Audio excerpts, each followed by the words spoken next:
So a few weeks ago, a scary article was released hinting that GTA 6 may cost more than $100. So tons of articles picked it up and started talking about the same thing, and now there's a lot of confusion going on. And so basically in this video, we're going to go through everything that was said and hopefully share some light on this. So the earliest article I could find was from Rock, Paper, Shotgun, and here's pretty much where all the confusion happened, okay? And it is these next few sentences. So I'm just going to read it as he said it, and I'm just going to oversimplify it for you. In terms of pricing for any entertainment property, aka movies, Netflix, video games, social media. Basically, the algorithm is the value of the expected entertainment usage, which is to say that per hour value times the number of expected hours plus the terminal that's perceived by the customer in ownership if the title is owned or subscribed to. So how's your brain? Did it shut off when I read that? So basically, to oversimplify this is, how many hours did you get out of the game? And did you enjoy it? And that is the perceived value. So for example, GTA 5, a lot of you have hundreds of hours in that game, and so you perceive that as a good game.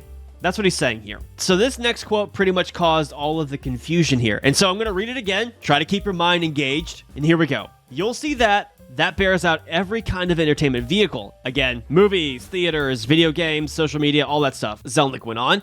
By that standard, our frontline prices are still very, very low because we offer many hours of engagement. That's true. If you pay $70 for a game and you get 500 hours, that's a pretty good value for your money. The value of engagement is very high, so I think the industry as a whole offers a terrific price to value opportunity for customers. Okay, so let's rewind a little bit. Remember when I read that first quote, your brain shut off? Because he's smart, and he talks in smart people lingo. And sometimes when I read smart people lingo, I don't take the time to understand what they actually said. So, right here, this line pretty much caused all of the confusion. Terrific price to value opportunity. So let's start with the truth of what's going on here. And to get that, we need to read literally the next sentence of what he said. Right here. And I quote, "That doesn't necessarily mean that the industry has pricing power or wants to have pricing power." You know what that means? The industry is them.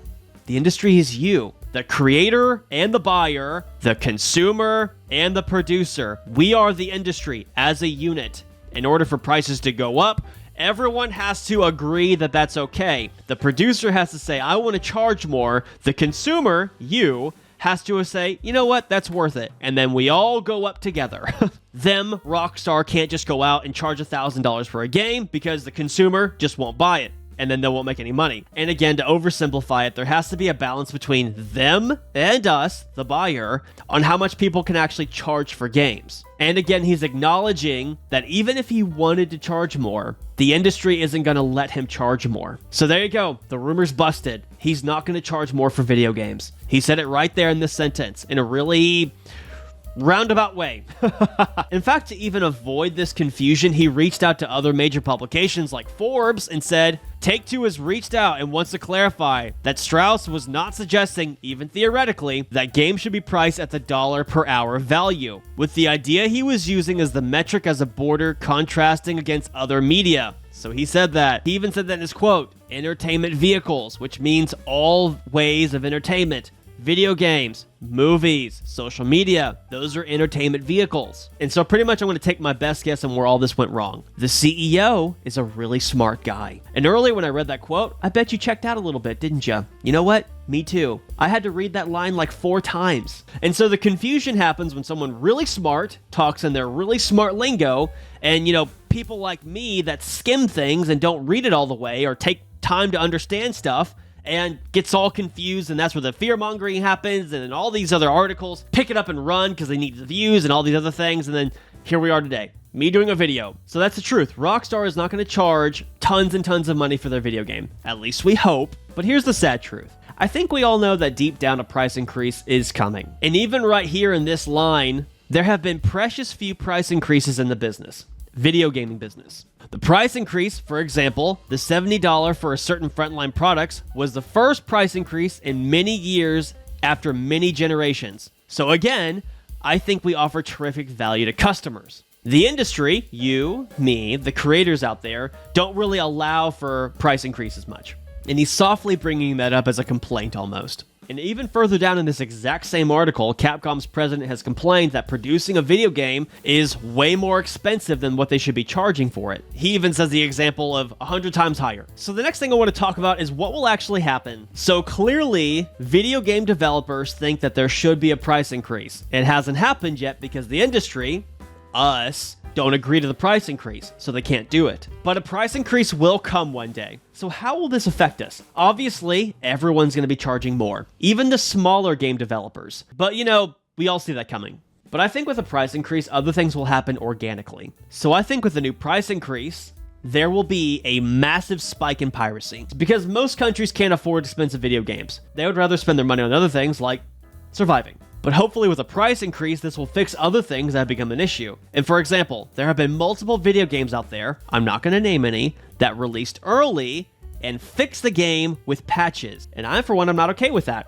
If I pay full price for a game, I expect it to be finished, and any big patches should be fixing bugs or adding new features, not, you know, them finishing the game. But they do this because games cost a lot to make, and they're trying to recoup their cost so they can finish the game. Also, with the price increase, I hope this fixes the problem of games being stuck in beta for 3 to 5 years. Now I know I'm oversimplifying things. There are a lot of games out there that are solo dev or other things going on behind the curtains that explain why they're in beta for so long. But for others, with proper teams and proper budget, why are they still in beta for so long? And I hope that with the price increase, this would fix that. But of course, game developers come up with a lot of slimy things to do, like things like loot boxes and a bunch of other things to get more money out of their game. And so who are people out there that are charging extra for their game, but they're doing it right, so that you, as the buyer, don't feel taken advantage of, and other developers should be gearing their pricing model afterwards? And I think personally, that answer is Gearbox, the people who made Borderlands. So of course you can buy the game, and it's finished, it's done. They didn't come out with any of these crazy things that had to get fixed.